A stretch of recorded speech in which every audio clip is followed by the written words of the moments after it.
Sensibiliser au risque d'ostéoporose et en limiter les effets. L'actualité en bref, c'est d'abord ces ateliers conférences proposés ce jeudi matin en présence de professionnels de santé dans les locaux de l'association Appui Santé Vosges à Épinal, spécialisée dans l'accompagnement de certaines maladies chroniques, telles que le diabète, l'insuffisance rénale, l'obésité ou donc l'ostéoporose. Une maladie silencieuse puisque non douloureuse et donc parfois difficile à détecter, qui entraîne une perte accélérée de la densité osseuse et donc un risque accru de fractures. Rappelons que l'ostéoporose touche 10% des hommes de plus de 70 ans, mais surtout 30 à 40% des femmes à partir de 55 ans, notamment à cause du changement hormonal dû à la ménopause. Pour lutter contre cette maladie, des traitements existent, mais doivent s'accompagner d'une certaine hygiène de vie, comme une alimentation enrichie en calcium, de l'exercice physique pour renforcer sa musculature, mais également un travail de l'équilibre et l'aménagement de son espace de vie pour limiter les risques de chute.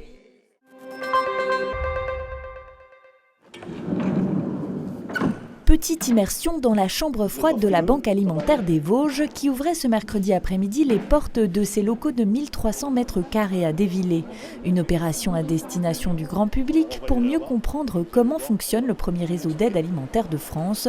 Au niveau départemental, l'action au quotidien des bénévoles et du salarié de l'association permet de subvenir aux besoins d'un peu plus de 5000 personnes en collectant ou en achetant 422 tonnes de denrées alimentaires.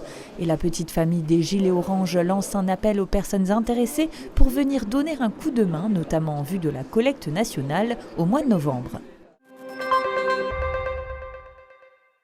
Un mot de sport et les 5 clubs vosgiens encore en course connaissent désormais leurs adversaires pour le 6e tour de la Coupe de France de football. Il y aura tout d'abord un derby, comme lors de la précédente édition. Sur ces images au 3e tour, le S Golbet, formation de Régional 2, recevra l'US Raon l'étape supérieure de 2 divisions. Le S Taon aura l'avantage hiérarchique et celui du terrain face à la formation meusienne de Bonny. Les SR Saint-Dié-Kellermann auront également la chance d'évoluer à domicile face aux Mosellans d'Étanges Grande, autres pensionnaires de R2. Seul le SAS Football sera en déplacement à Villers-les-Nancy, tombeur sur ces images du BCV le week-end dernier et qui joue 3 divisions en dessous. Les matchs auront lieu les 26 et 27 octobre prochains. A noter que dans le cadre du dernier tour régional de la Coupe de France féminine, les Raonaises, dernières rescapées vosgiennes, joueront face aux filles de l'ASNL qu'elles côtoient en championnat.